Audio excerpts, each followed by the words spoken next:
Is it possible to fix a professional sporting event? If so, how would you do it?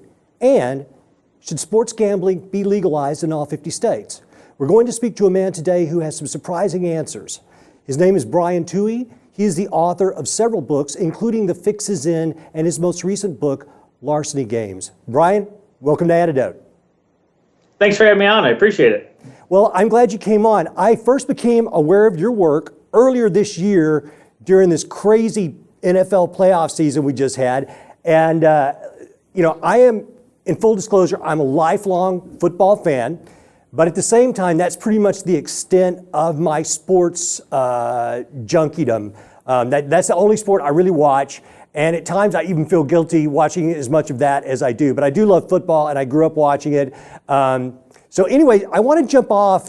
For the people who are not aware of you, tell us why you were influenced to follow this line of inquiry into investigating professional sports teams.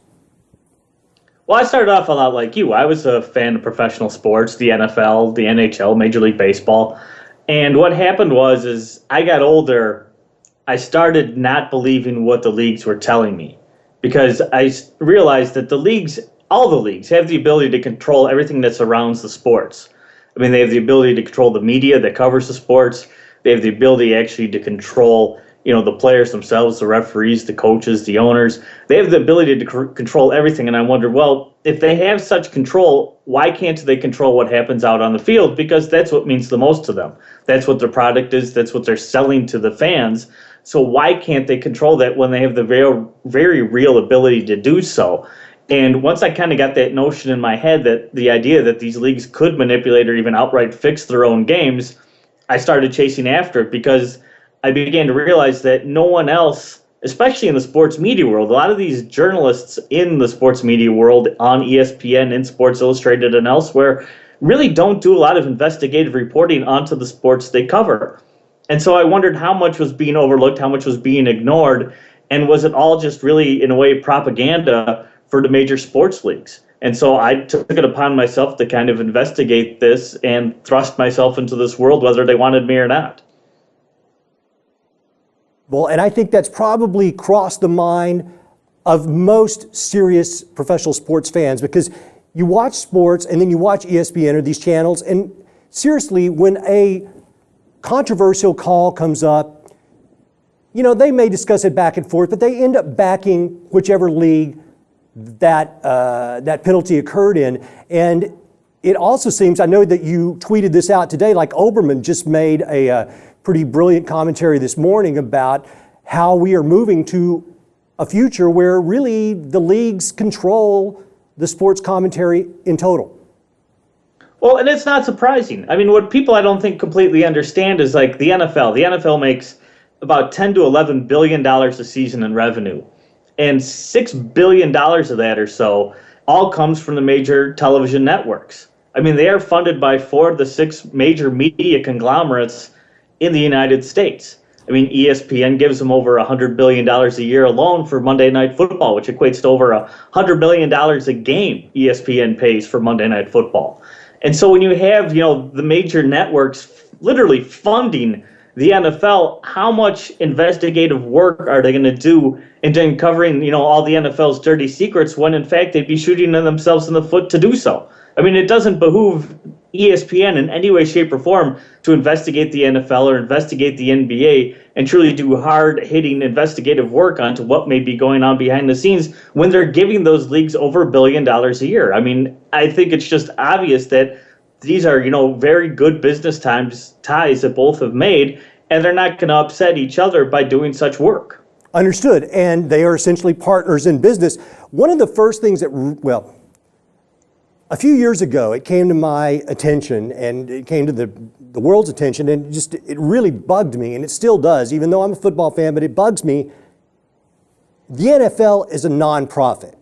So is the PGA Tour, so is NHL, the Professional Rodeo Cowboy Association. That's ludicrous. I mean, the fact that the NFL is a nonprofit stinks to high heaven. Am I wrong? No, I completely agree with you, because obviously if they're making $11 billion a year in revenue, they're not giving it away all to charity. I mean, they are profiting, and in a major way. They just know how to set up their business.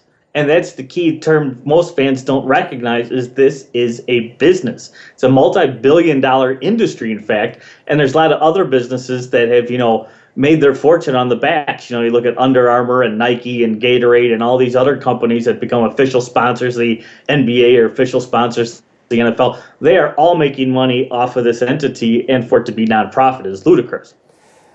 It blows my mind. And then in many cases, we as taxpayers are stuck with building the stadiums. I mean, they've got it coming and going. It's unbelievable.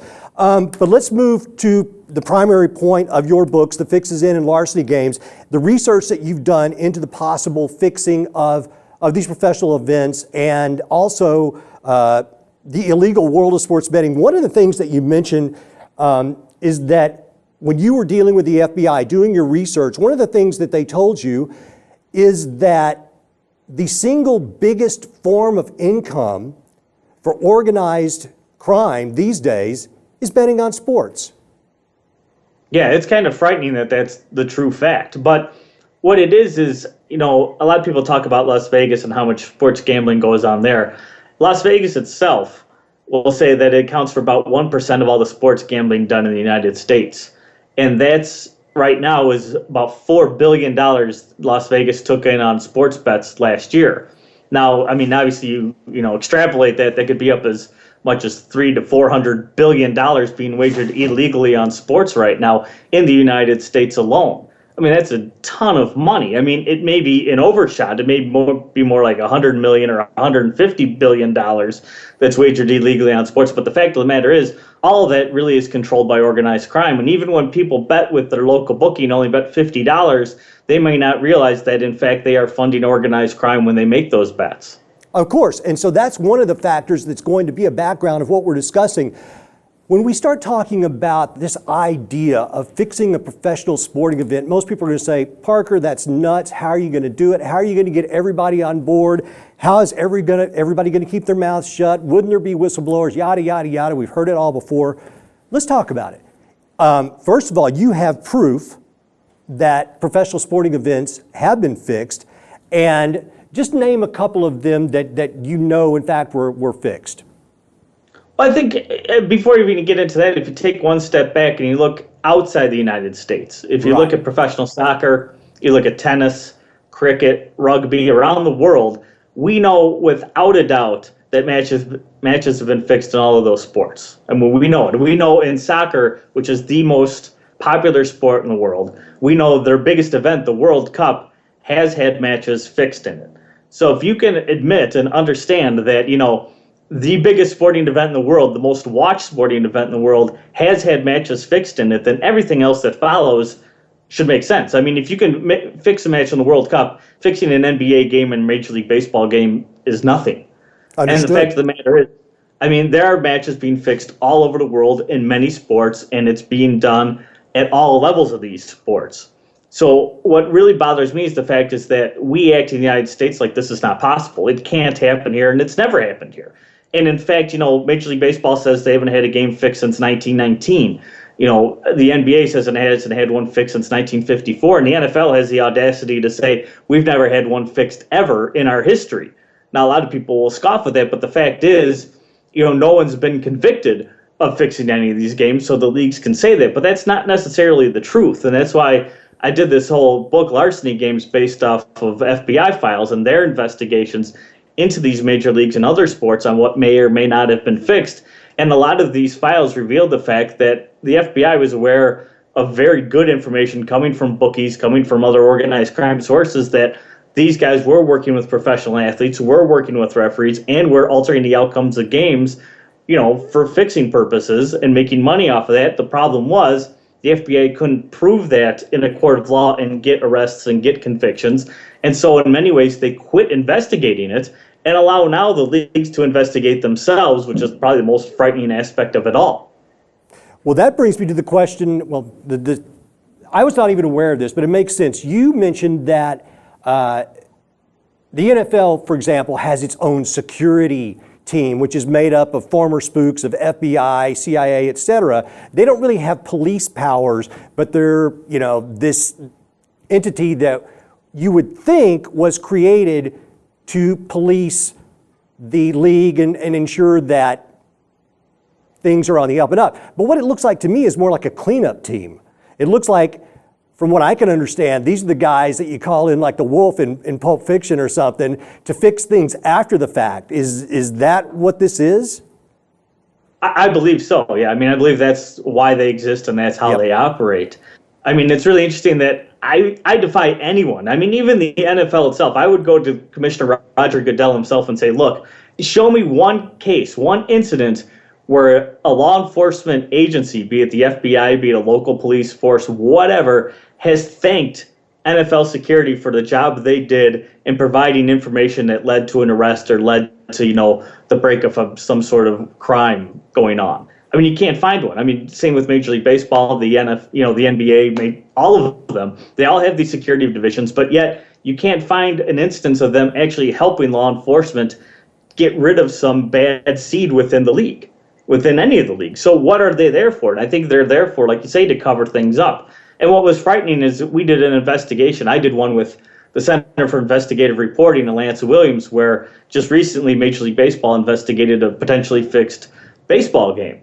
And what was really the biggest takeaway for me of that was that somehow Major League Baseball security was able to get the New York Police Department to coordinate with the Sheriff's Department in Arizona to pull over the suspected gambler's family at gunpoint, hold him at gunpoint until the gambler showed up, held him at gunpoint, not being charged with any crime whatsoever, but held these people until Major League Baseball's security division showed up and interrogated the suspected gambler who was alleged to have fixed a game.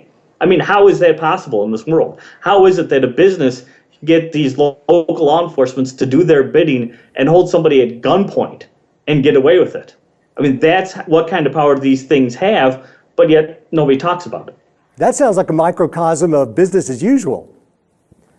I'm sorry. Well, and that's the scary part. I mean, that's the scary part of, the NFL, the Major League Baseball, is somehow they have these connections. I interviewed the former head of NFL security, a man by the name of Warren Welch, who once was an FBI agent. After speaking to him for an hour, I had no idea what NFL security really did. He really was able to talk in circles and generalities, but one of the things he said was that, these security divisions maintain liaison with local law enforcement, they maintain liaison with the FBI.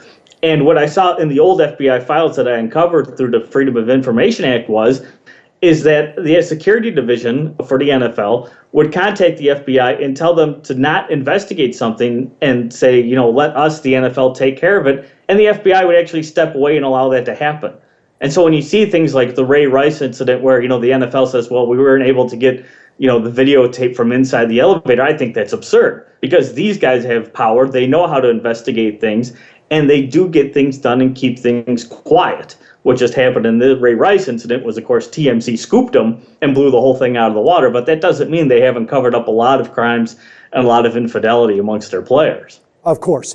Let's move to the games, because one of the things that you state, and I think this is where people are probably, might be incredulous initially, but you're not saying that all games are fixed. You're saying that some games are fixed, and in order to do so, oftentimes the easiest way would be to influence the referees or to have a compromised player in some form, maybe a player who's got a drug issue or a secret of some sort. But to what end people might say, well, then what would be the reason for fixing the game? And you bring up this idea, which I find very interesting, of this idea of reinforcing certain narratives within, first of all, sports takes up this gigantic amount of bandwidth in the cultural landscape.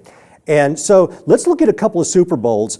One of the things that you mentioned, we'll hold off on the most recent one, although that was crazy. Let's go back to the 49ers and the Ravens. You brought up a very interesting point about that game, which is the blackout. Talk about that for a second, because that was a bigger deal than was ever made of it at the time. Well, the blackout was interesting because, to me, you look at what goes on outside the game. You look at stuff like the Department of Homeland Security. And the Department of Homeland Security which is, involved in, terrorist investigations and that sort of thing, they put out many numerous warnings and have run even scenarios about terrorists attacking a sporting event. Because obviously, if you were a terrorist and you were to do that, that would garner hundreds of millions of eyes. I mean, it would be just a thing that you could make your point very well made in the United States by going after some sort of sporting event. And the Super Bowl being the biggest sporting event here in the United States would obviously be, the best target to go after. And when you saw the blackout take place in the middle of the game, what really blew my mind was the fact that nobody panicked. I mean, nobody got out of line. Nobody went insane, despite the fact that supposedly nobody knew what was going on. The commissioner of the NFL never even supposedly got out of his seat during this event. They all just sat there and let it happen, and no big deal. Well, what also happened during that blackout was it supposedly changed the whole course of the game. And what happened was the Ravens, who were destroying the 49ers at that point, suddenly fell apart, allowing the 49ers to come back in the game and take it all the way down to the final play of the game, which went from being a blowout Super Bowl to being, one of the most exciting Super Bowls in recent memory. And wasn't it amazing how all of that benefited the National Football League?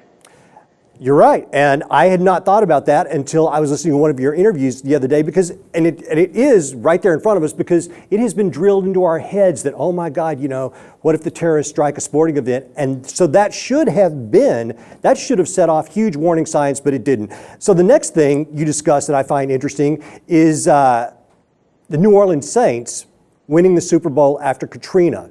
Here we have this city that was decimated by this terrible natural disaster, and then we have this Cinderella story, this beautiful story of the hometown team winning the Super Bowl.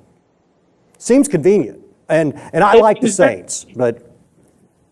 Well, the thing is I don't believe in coincidence, right. Especially when you're talking about a business, and especially when you're talking about, literally hundreds of billions of dollars being involved.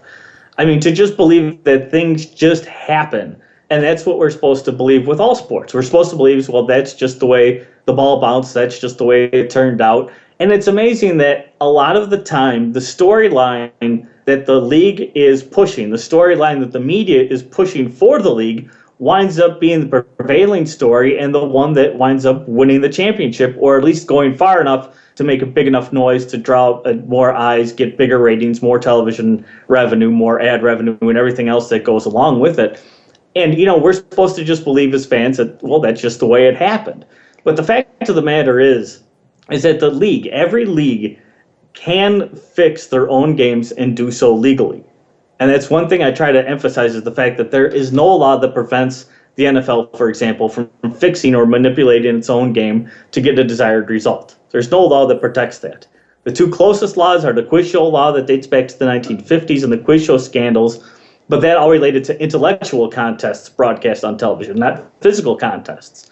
And the other law is the Sports Bribery Act in 1964, but that really covers bribing a player, a coach, or a referee to alter the outcome of a game, mainly for gambling purposes, and it was mainly an organized crime and gambling law.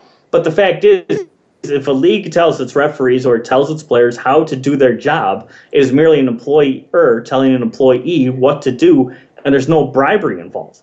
So, I mean, the closest thing that it comes to is fraud. But the fact of the matter is, when you pay to see a football game or any other sporting event, your ticket is basically a license to get into the stadium to see the presentation they put on. And in fact, when you watch on television, they tell you, the following is a presentation of the National Football League, and then they end the game with the preceding was a presentation of the National Football League. It's a presentation. It's a show.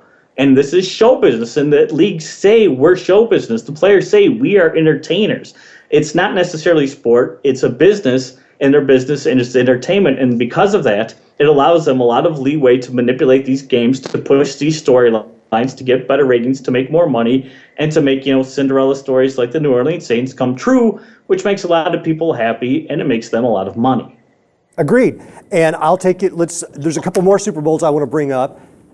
2002, right after 9/11, the Patriots. I remember clearly before the game, even Paul McCartney of Brit, he was talking about being at the game, and we were all talking about 9/11, and we've got U2 during the halftime with the 9/11 tribute, and Paul McCartney says something about, hey, it's the Patriots. And yes, the Patriots won. It's just crazy. Yeah, maybe we're extrapolating, maybe we're adding on to the story afterwards, but it's interesting. You also bring up the point about Aaron Rodgers one year. They went 15-1, and it looked like Aaron Rodgers' star is certainly on the rise, and he's a great quarterback, no question. But the Packers go like 11 games with no offensive holding? Yeah. Come on. Yeah, I mean, that's one of the things. I mean, well, and that's what I'm talking about when you talk about manipulating a game. It doesn't necessarily mean they have to say we want the Packers to win every game or we want the Packers to win this game. If the NFL tells its referees, look, a guy like Aaron Rodgers, a guy like Tom Brady, Peyton Manning, these are our bread and butter. This is where we make our money. These are the stars people want to see perform. Look, give them just a little leeway. Give them a little cushion to do what it is they do best. And the same can be said, I think, a lot of times in the NBA with LeBron James and a lot of the other players. Certainly. Is give them room to work. And that makes sense because they're performers, they're entertainers, and they want to provide the best show possible. Well, if you don't call fouls against that team with that player on them, it allows them a lot more leeway to do what it is that people want to see them do. And I think, it's just a logical extension of everything. And that's why you see so many controversial calls, I think, go certain ways against certain teams because they don't have those star players on them. And I think that's part of the manipulation. It may not necessarily be, again, and I don't think every game is fixed, but it may not be a thing where, the league says we want this team to beat that team, but it's more we want that team to have that player do well. So that's something we can promote, something we can make money off of, or that's a storyline we want to push. Wouldn't it be nice if this happens? And sure enough, it happens.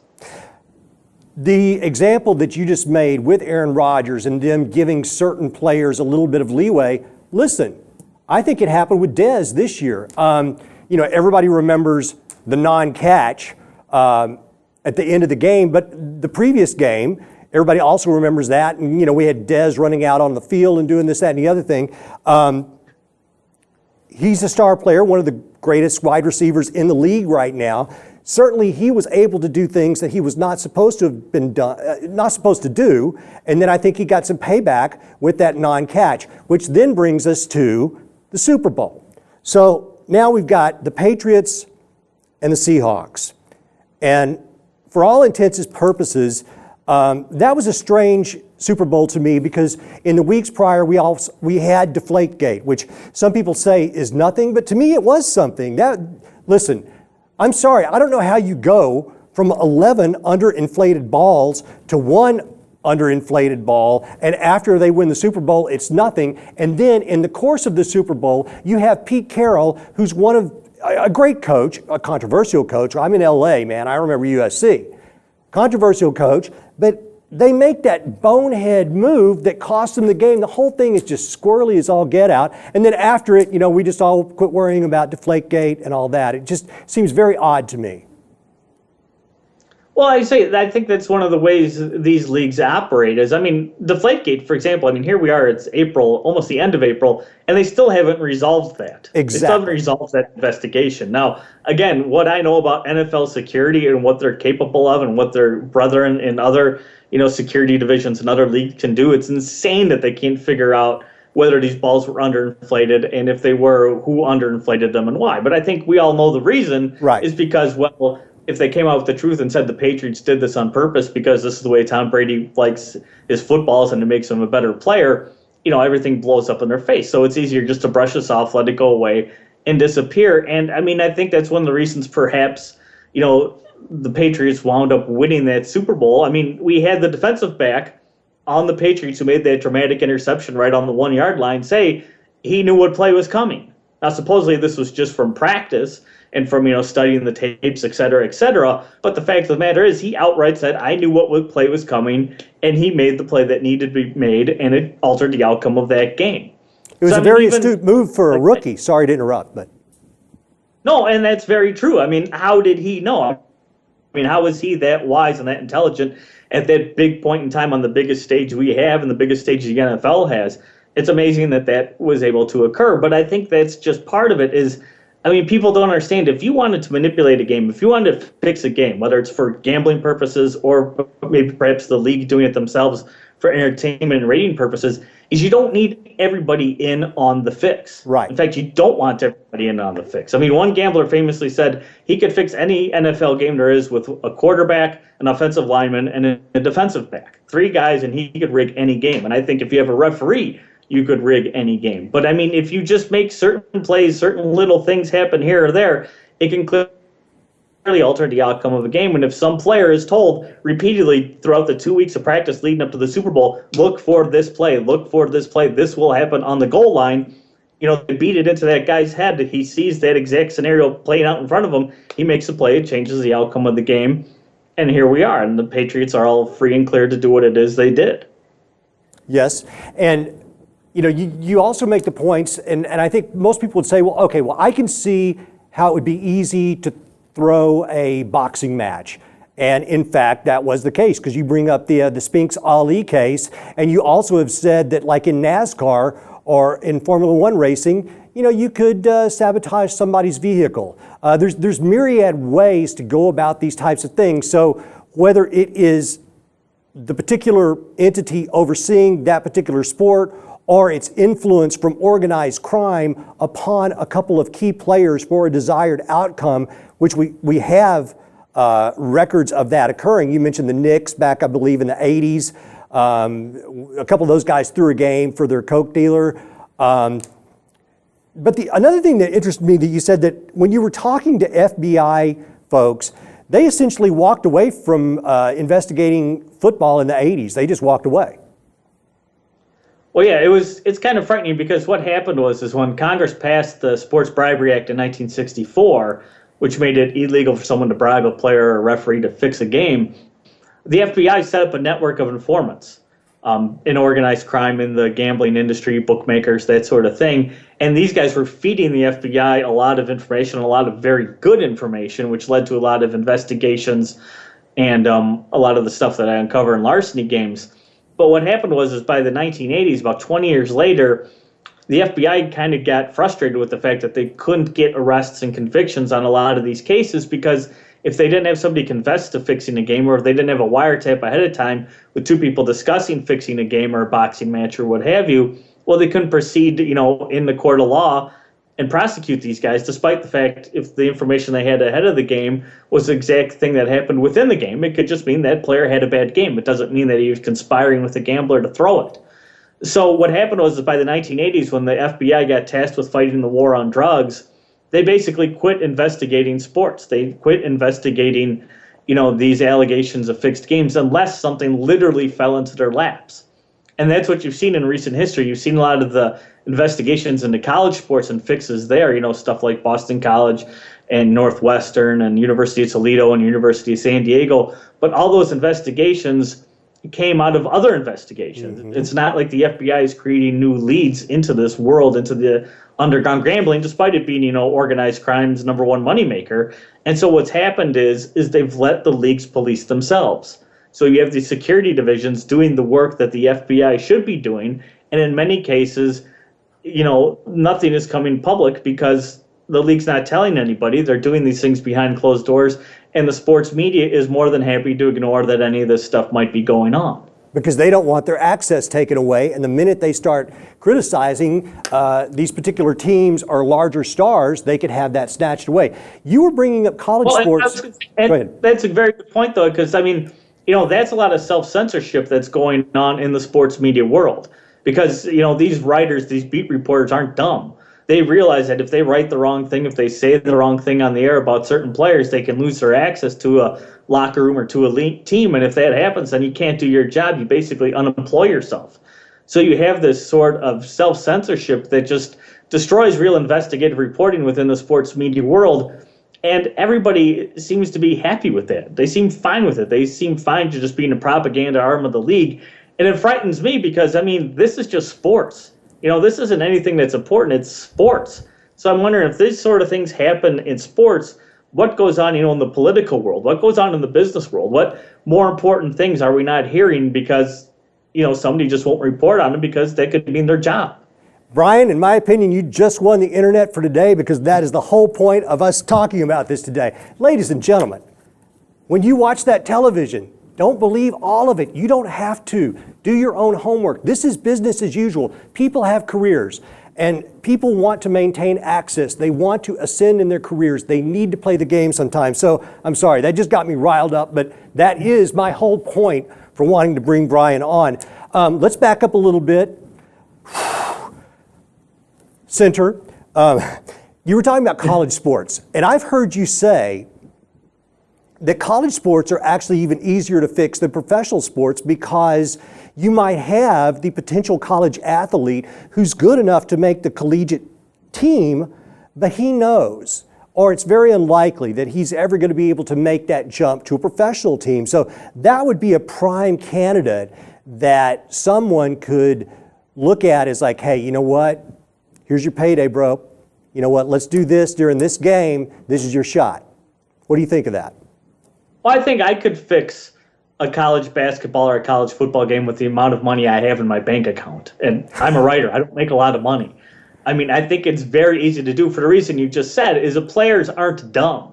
I mean, you know, a University of Michigan player, a football player, walks out into a stadium. There's 100,000 fans around him. They're all wearing Michigan jerseys. His coach is making, $3 or $4 million a season. It's being broadcast on ESPN around the country. I mean, everybody's making money but that kid. And yet he knows he's not going to make it to the NFL. And so if somebody comes up, and I think can make it just a real easy approach and say, hey, look, you don't have to lose the game. And that's the beauty about shaving points and the point spread and gambling. You don't have to lose the game. You just maybe only, instead of winning by 10, you win by 7. And that makes a difference for the gambler. So, hey, look, I'll give you $10,000. You make sure you don't win by 10. You just win by 7, and everybody will be happy. And I think it's a very easy thing for college players to accept. And in fact, I think the real frightening thing, which really probably deserves more investigation, but again, there's not a lot of investigative reporting in sports, is the NCAA did an anonymous survey of 19,000 of their own athletes. And less than 1% of both college basketball players and 1% of college football players admitted in this anonymous survey to fixing games, to shaving points.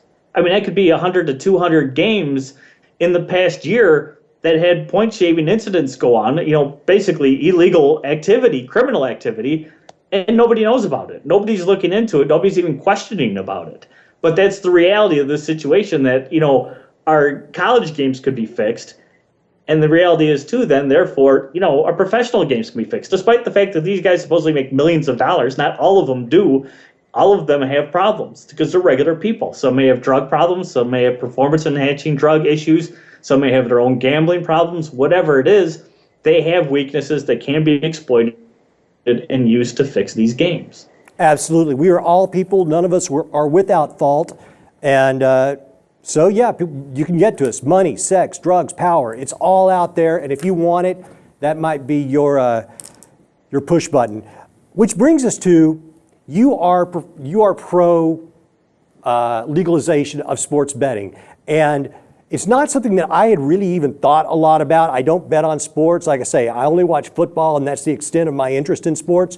But from doing my research on your work and just looking at that, and also looking at the legalization of pot, I mean, I agree, man. I mean, the longer we keep these things illegal, it just allows this underworld element to grow and proliferate. And, so last year in Jersey, they tried to legalize professional sports betting, and it went down hard. Talk about that.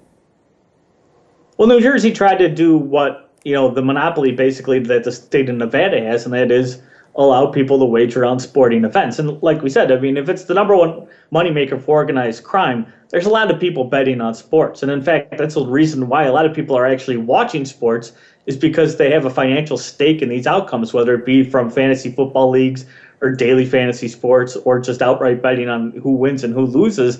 People are watching because they're betting on these games. Now, the leagues say we don't want people betting, in part because we don't want all our fans to become gamblers. But the fact of the matter is, many of them already are. Right. It's not going to really change the casual fan into a gambler. It's just going to bring everything out into the open. It's going to decriminalize this. It's going to allow us to tax it. It's going to allow us to regulate it. And I think what really scares the leagues is, if it does become legal everywhere, like it is in Europe, like it is in England and elsewhere, is it adds a layer of oversight that the leagues don't want. Right. Because the reason we know so many soccer games, so many tennis matches and whatnot have been fixed around the world is because of legalized gambling.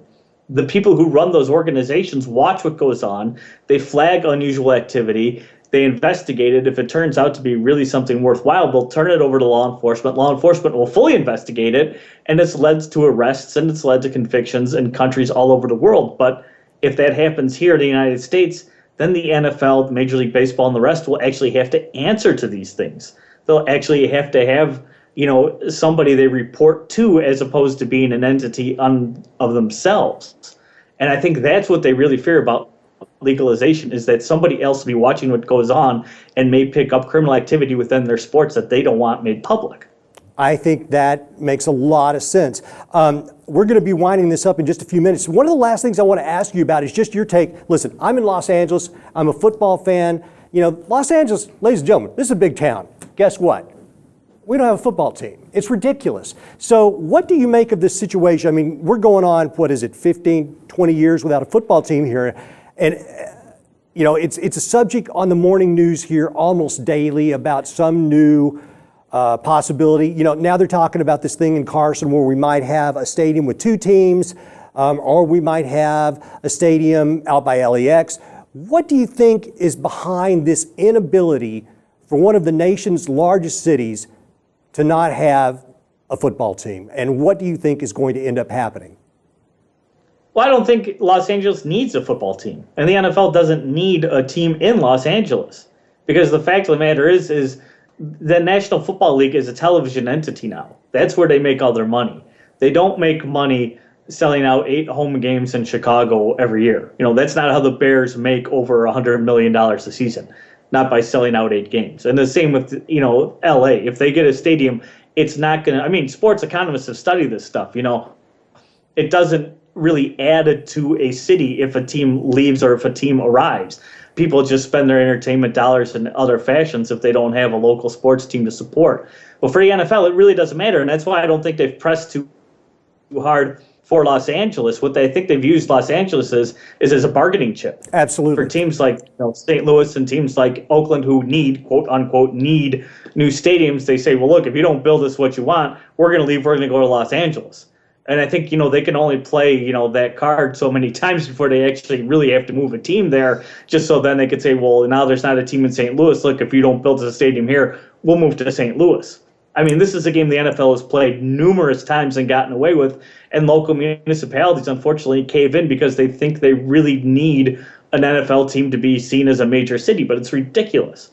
And that's why they give them so many tax breaks and concessions. And really, in many ways, the public supports the NFL, not just through their money, but through tax revenues and other free giveaways. And yes. I don't know how the leagues get away with this, but that's how it is. It's a pretty ingenious setup. And everything you just said about why we don't have a stadium and team, and it's an open secret here. Everything you just said is correct. It's clearly a bargaining tool to these teams. We'll see what happens. On a selfish note, I'd like to see a team here so I could potentially get to see my team in this town.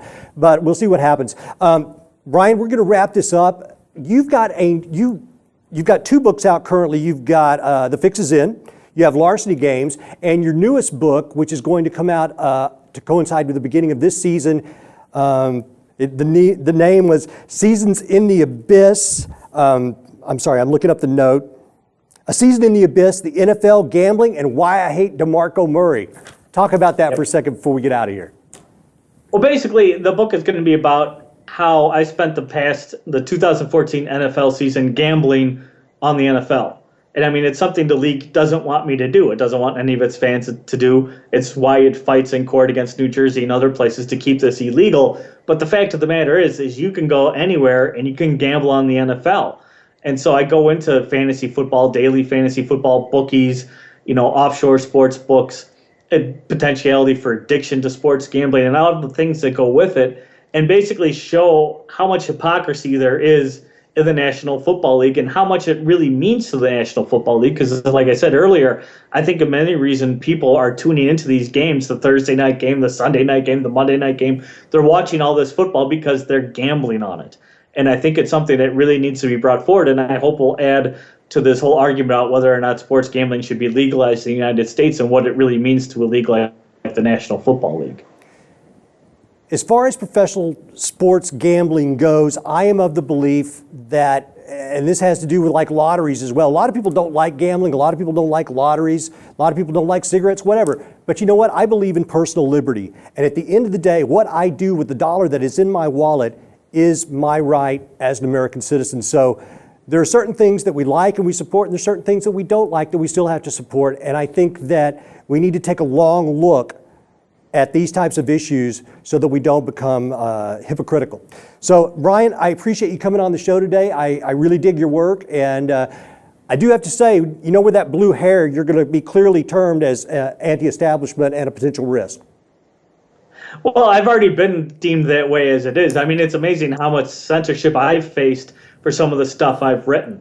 I mean, when Larceny games came out, I mean, honestly, I was contacted by ESPN, Sports Illustrated, HBO Sports, 60 Minutes, all these programs contacted me and my publisher about Larceny games and the work I did and the FBI files that I uncovered, and yet nobody covered the book. Yeah. All of them just flat out refused to do so. So, I mean, you see this sort of censorship, and it worries me because, like I say, again, this is just sports. Who cares?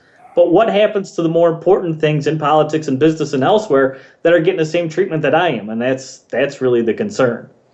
I agree. Keep doing what you're doing, Brian. It's good work. Ladies and gentlemen, my name is Michael Parker. This has been episode 9 of Antidote. I thank you for watching.